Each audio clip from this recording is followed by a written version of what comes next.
আসসালামু আলাইকুম রহমতুল্লাহি ওয়াবারাকাতুহু। সম্মানিত দর্শক, বাংলাদেশে এখন একটা তুমুল বিতর্ক শুরু হয়েছে জনাব আসিফ নজরুলকে নিয়ে। এবং জনাব আসিফ নজরুলকে নিয়ে যারা বিতর্ক করছেন, এই বিতর্ক গোষ্ঠীর যিনি নেতা আমিরুল, যাকে বলা হয় রেভুলেশন, তিনি হলেন ডাক্তার পিনাকি ভট্টাচার্য। তাকে নিয়ে নতুন করে কিছু বলার দরকার নেই, অনেক ভিডিও করেছে এবং আপনারা সবাই তাকে চিনেন। এবং তার বিশাল একটা সমর্থক শ্রেণী গড়ে উঠেছে এবং সেই সমর্থক শ্রেণীকে দিয়ে তিনি অনেক ঘটনা ঘটাতে পারেন। তিনি প্রথম আলো, ডেইলি স্টারে যে ঘটনাগুলো ঘটিয়েছেন এটি দেখে বোঝা যায় এবং তার অনেক সিদ্ধান্তে, অনেক বক্তব্যে বাংলাদেশে অনেক কিছু হয়। তো সেই পিনাকি ভট্টাচার্য, যাকে কিনা এই আন্দোলন যে হলো, আগস্ট জুলাই বিপ্লব হলো, সেই আগস্ট জুলাই বিপ্লবের যে মিডিয়া মাস্টার মাইন্ড, এটিকে যাকে বলা হয় দেশের বাইরে থেকে যারা এই আন্দোলনটিকে প্রমোট করেছেন, ধূমায়িত করেছেন, তাদের মধ্যে একেবারে এক নম্বর হলো পিনাকি। তো পিনাকিকে যারা অপছন্দ করে তারাও পিনাকির ভিডিও দেখে, আওয়ামী লীগের লোকজন পিনাকির ভিডিও দেখে।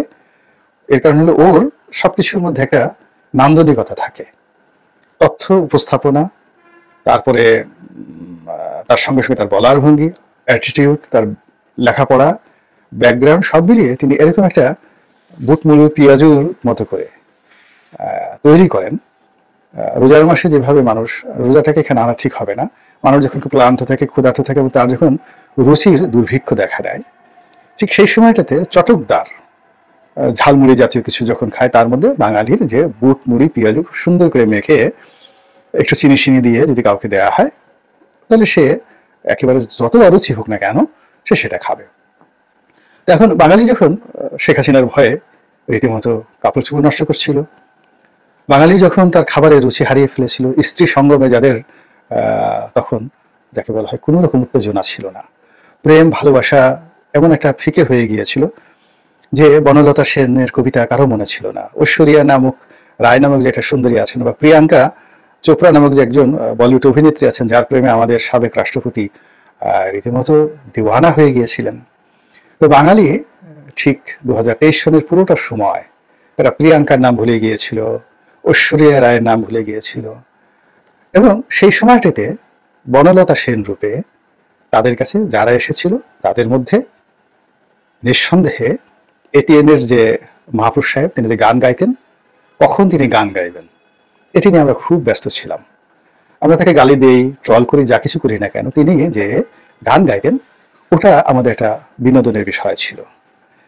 এরপরে ছিল কখন সেই সেফায়েতুল্লাহ সেফু একটা নতুন ভিডিও পাঠাত দিবেন এবং কাকে কত অশ্লীল ভাষায় গালাগাল করবেন, এবং সেই গালাগালিটা আমাদের কাছে মানে কি বলবো, দিলীপ কুমারের সবচেয়ে বিখ্যাত যে সিনেমাগুলো, গঙ্গা যমুনা, আন, তারপরে শেষে যদি হলিউডের সিনেমা ধরেন, সেই সফিয়া লরেনের বিখ্যাত টু ওম্যান, সানফ্লাওয়ার, বা আড্রে হেববানের রোমান হলিডে, বা ফিচার ফিল্ম বলতে সর্বকালের সেরা ফিচার ফিল্ম দ্য বাইসাইকেল থিপ, কিংবা ধরুন দ্য সাউন্ড অফ মিউজিক, এইগুলোর চাইতেও আমাদের কাছে সেফায়েতুল্লাহ সেফুর গালি ছিল সবচেয়ে বড় বিনোদন, শান্তি। একেবারে দুদণ্ড ক্লান্তি থেকে শান্তি পাওয়ার জন্য মানুষ সেফায়েতুল্লাহকে খুঁজত 2022 এবং 23 সনে। এই লাইনে সেফায়েতুল্লাহ হলেন এই সবার বাবা, ফাদার অফ দ্য এন্টারটেনমেন্ট। মানে আপনি এখন তো 24 সনে হয়ে গেছে, 21, 22, 23, মানে গত সেই 2021 থেকে একেবারে 24 পর্যন্ত যারা এই বাংলাদেশে এন্টারটেন দিয়েছে রাজনীতির নামে, বিনোদনের নামে, সব জায়গাতে, তো সবার পিতা, এই জাতির পিতা শেফুদা। এটা পিনাকিও স্বীকার করেছেন যে তিনি শেফুদাকে ফলো করেন। তারপর আমরা সেই মাহবুব সাহেবের গানে আমরা বিনোদন পেতাম। আর বিনোদন পেতাম কোথায়? হিরো আলম।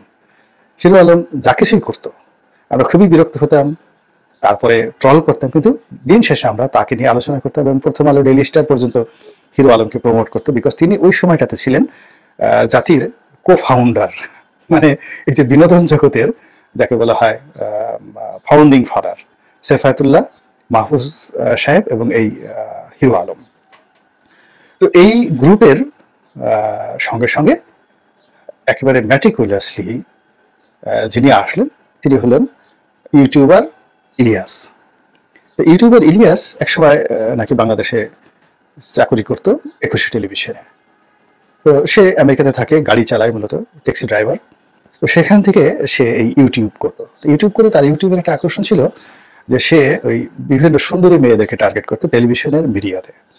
যেমন ধরুন ফারজানা রূপা, তারপরে 71 টেলিভিশনে যারা চাকরি করতো, এরপরে ডিবিএস এ যেমন শারমিন, মানে যারা খুব কমনীয়, তারপরে আলোচিত সমালোচিত। তো এদেরকে নিয়ে সে গিবত করত, কার সঙ্গে কার সম্পর্ক, কে কোন জায়গাতে খাট গরম করে, মানে এই অবৈধ প্রণয় নিয়ে যে কীর্তিকে বলা হয় সেক্সুয়াল পারভার্সন। এই সেক্সুয়াল পারভার্সন জিনিসগুলো তিনি সেই ইউটিউবের মাধ্যমে একেবারে ম্যাটিকুলাসলি তুলে আনতেন। এই এখন শারমিন গেল, এই এখন ফারজানা রূপা গেল, ওখানে গিয়ে সে কাপড় খুলে ফেললো, কাপড় খুলতে গিয়ে মোজাম্মেল বাবু আসলো, মোজাম্মেল বাবুকে সরিয়ে দিয়ে এখন সেখানে আর একজন আসলো, মঞ্জু আসলো, ইকবাল সুবহান চৌধুরী আসলো। মানে এই জিনিসগুলো সে বলে বলে, যেটি হলো মানুষের যে বিকৃত রুচি, সেই বিকৃত রুচি যেটা অনেকে লুকায়িত ছিল, এটাকে সে একেবারে উদ্গীরণ করে দিল।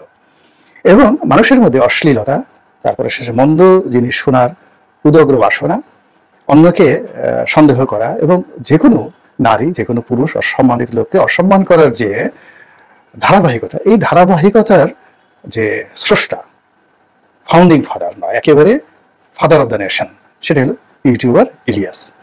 ফলে এই ইলিয়াস কেন্দ্রিক যে একটা যাকে বলা হয় নতুন সোসাইটি গড়ে উঠলো, বিবর্তন উঠলো, এটা বাংলাদেশে যাকে বলা হয় বিনোদনের জগতে ফ্রেঞ্চ রেভলিউশনের মতো।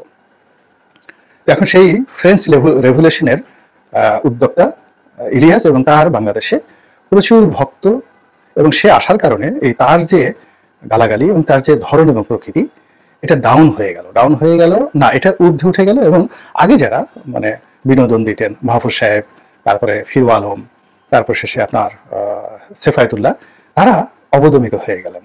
এরা মানে যাকে বলা হয় ব্যাকডেটেড হয়ে গেলেন, সাবেক বিগত যৌবনা হয়ে গেলেন।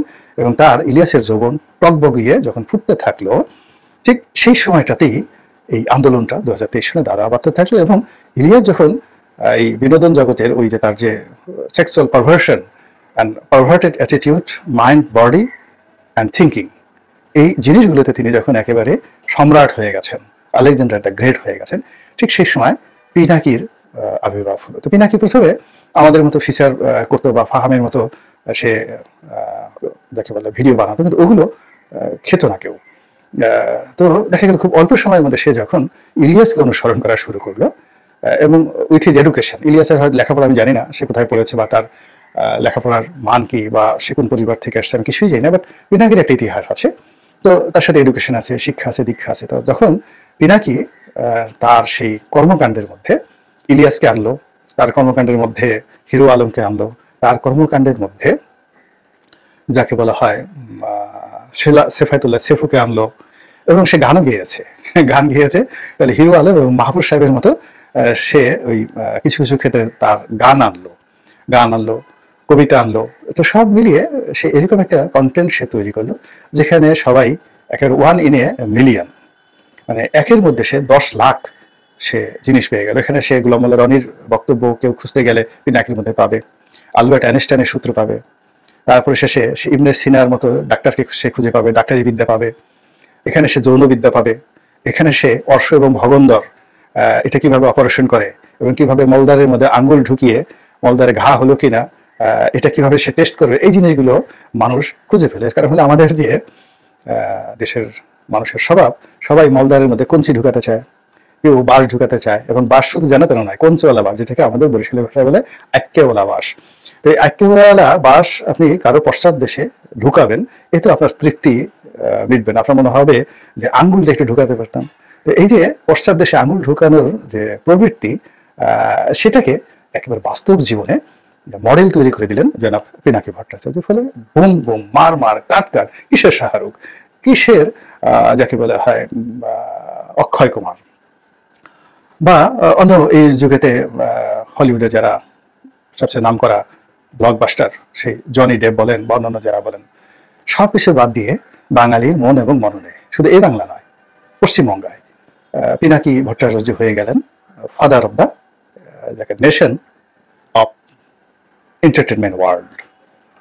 বিনোদন জগতের একেবারে অবিসংবাদিত জাতির পিতা, এতে কোনো সন্দেহ নেই। এবং এখনো পর্যন্ত তিনি সেই বহাল তবিতে আছেন। তো সেই জায়গা থেকে তিনি ডক্টর ইউনূসকে সমালোচনা করছেন, তারপর প্রথম আলোকে টার্গেট করেছেন, এবং তিনি সঙ্গী হিসাবে আবার সাবেক বিনোদন জগতের সাবেক পিতা ইউটিউবার ইলিয়াসকে নিয়ে নিয়েছেন। কাজেই তার হাতটি এখন অত্যন্ত শক্তিশালী, প্রচন্ড শক্তিশালী। তো সেই শক্তিশালী হাত দিয়ে তিনি আসিফ নজরুলকে ধরেছেন, তিনিও ধরেছেন তার এই যে এখন তার শিষ্য বলতে পারেন ইলিয়াসকে, অথবা ইলিয়াসের যে একসময় ইলিয়াস যে যখন নাম্বার 1 ছিল, এই বিনোদন জগতের ফাদার ছিল, তখন সেক্ষেত্রে পিনাকি যেহেতু তাকে অনুসরণ করেছে, ইলিয়াসকে আপনি বলতে পারেন YouTuber Elias is the master mind of Pinaki.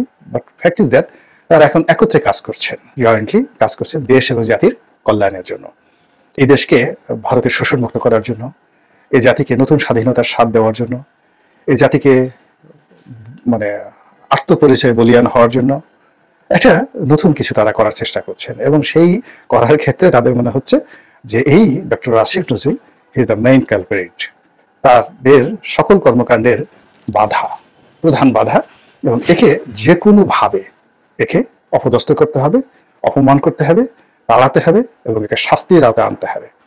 এবং এই মুহূর্তে যদি তাদের হাতে ক্ষমতা থাকতো, তাহলে আসিফ নজরুল সাহেবকে রাজু ভাস্কর্যের সামনে টানিয়ে পায়ের নখ থেকে মাথা পর্যন্ত তাকে মানে কি করা হতো, কুটি কুটি কুটি কুটি কুটি করে একেবারে ওই যে তার সর্ব অঙ্গে প্রথমে ওই যে পিনাকি সাহেবের হাত, ইলিয়াস সাহেবের হাত বা খাট কটকট করা যে সমস্ত জিনিসগুলো তারা করে, ওইরকম একটা জিনিস তারা করে একে জনসম্মুখে একবার আসিফ নজরুল তারা উহ করতেন, আহ করতেন, চিৎকার করতেন, আবার হাসতেন গুদগুদি পেয়ে, এই জিনিসগুলো মানে জাস্ট তাদের স্টাইলে তারা করতেন। তারপরে তাকে বিচার করতেন, এবং তাদের ধারণা অনুযায়ী আসিফ নজরুল সাহেব এই সময়টিতে গত 100 দিনে যে ক্ষতি করেছেন ডক্টর ইউনূসের, দেশের, জাতির, এবং সব মিলিয়ে ভারতের এজেন্ডা বাস্তবায়ন করার জন্য, প্রথম আলোর এজেন্ডা বাস্তবায়ন করার জন্য, বাংলাদেশের সব কিছু শেষ করার জন্য আসিফ নজরুল যা কিছু করছেন, এই লোকের একটা দৃষ্টান্তমূলক শাস্তি হওয়া উচিত। এইরকম ভিডিও ছেড়ে সুন্দরভাবে দিয়ে তারা তো এখন মহা যাকে বলে আনন্দে আছে যে দেখো কত ধানে কত চাল, এবার বুঝো যে ক্ষমতার চেয়ার বড় নাকি ইউটিউবের স্ক্রিন বড়। তুমি ওখানে বসে মন্ত্রণালয়ের উপদেষ্টা হয়ে আছো, সেটা বড় না আমি প্যারিসে বসে আমি যে কথাগুলো বলছি, বা আমি নিউ ইয়র্কে বসে আমার ভাবর শিষ্যকে দ্বারা যে কথাগুলো বলাচ্ছি সেগুলো শক্তিশালী। এগুলো এখন একটা জায়গাতে এসে পৌঁছে গেছে, এবং এরই প্রেক্ষিতে জনাব আসিফ নজরুল যথেষ্ট বিচলিত, কোনো সন্দেহ নাই। এবং আসিফ নজরুলের সঙ্গে অন্যান্য যাদেরকে জড়ানো হয়েছে তারাও বিচলিত। ডক্টর ইউনূস সাহেব বিচলিত কিনা জানি না, তবে সবাই সন্দেহ করছে যে এরা সবাই মোটামুটি জামাতের বন্ধু, শিবিরের বন্ধু, এবং জামাত শিবিরকে ক্ষমতায় রাখার জন্য, সেভ করার জন্য, বা ইসলামাইজেশনের জন্য এরা মনে করছে জামাতই বাংলাদেশের একমাত্র দল যাদের হাতে দেশ জাতি নিরাপদ। এবং এই জামাতের যে কর্মে যত বাধা, এই আসিফ নজরুল এবং আসিফ নজরুলের সাথে জামাতের প্রথম দিকে যে দহরম মহরম সম্পর্ক ছিল, এটি যে কোনো কারণে হয়তো বাংলাদেশে জামাতের কারণে হয়েছে, বা আসিফ নজরুলের কারণে হয়েছে, বা ভারতের কারণে হয়েছে, বা প্রথম আলোর কারণে হয়েছে, অথবা পিনাকি ইলিয়াসদের কারণে হয়েছে, what ever maybe, does not matter, এটা হয়ে গেছে। এখন এই যে পরিস্থিতি, সেই পরিস্থিতিতে কি করবে ডক্টর আসিফ নজরুল? তাকে নিয়ে যেভাবে পাচ্ছে ট্রল করছে, তাকে সবাই ভয় দেখাচ্ছে, এবং সেই ভয়ের কারণে দেখলাম যে সে মাটির সঙ্গে একদম মিশে গেছে, এবং সে রিয়েলি ভয় পেয়েছে। ভয় পাওয়ার পরে সে ফেসবুক স্ট্যাটাস দিচ্ছে, এবং তারপরে সে পিনাকিকে নিয়ে কথা বলছে, ইলিয়াসকে নিয়ে কথা বলছে পরোক্ষভাবে, সরাসরি নাম যে নিবে এই সাহসও তার নাই। পিনাকির যে নাম নেবে বা ইলিয়াসের যে নাম নেবে এই সাহস ডক্টর আসিফ নজরুল সাহেবের নেই। ফলে তিনি একবার বলছেন যে এক ভদ্রলোক আছেন, তাকে জাতির পিতা না বানানো পর্যন্ত থাকবে না। তো আসিফ নজরুল যতই ভয় পাক না কেন, পিনাকি তো ভয় পান না, তিনি আবার বিরোধ দর্শক বলছেন আমাকে ইন্ডিকেট করে এই সকল কথাবার্তা বলা হচ্ছে, তিনি আবার হুমকি দিয়েছেন, এবং সেই হুমকি পেয়ে আসিফ নজরুল আবার ভয় পেয়েছেন। আবার ভয় পেয়ে বঙ্গভবনে কি করেছেন, গণভবনে কি করেছেন, 5 তারিখে, 4 তারিখে, 3 তারিখে কি করেছেন, সেই প্রমাণগুলো আবার তিনি উপস্থাপন করছেন। এবং এই প্রথম আমি আসিফ নজরুলের একটা বিষয় দেখলাম যে তিনি বলতে গেলে বন্ধুহীন, এই সময়টিতে তার পক্ষে কেউ দাঁড়াচ্ছে না, তিনি একা, এবং কোনো উল্লেখযোগ্য ব্যক্তি তার পক্ষে একটা ও শব্দ করছে না, টু শব্দ করছে না, তাকে সেভ করার জন্য তার পক্ষে একটা স্ট্যাটাস দিচ্ছে না কোন উল্লেখযোগ্য ব্যক্তি। অনেকেই নিচে নিচে বলছে, যারা হয়তো ইলিয়াসকে পছন্দ করে না, পিনাকিকে পছন্দ করে না, তারা হয়তো বলছে, কিন্তু সত্যিকার অর্থে একটা ভালো জায়গা থেকে উনি তো সমাজের যে এলিট যে সোসাইটি মেনটেন করেন, ওনার পক্ষে তো মাহফুজা নামের বক্তব্য দেওয়া উচিত, ওনার পক্ষে প্রথম আলোর বক্তব্য দেওয়া উচিত। এমনকি ওনাকে ডিফেন্ড করার জন্য যদি প্রধান উপদেষ্টা বলে যে whatever maybe that should not be, এই সমস্ত জিনিস হওয়া উচিত না,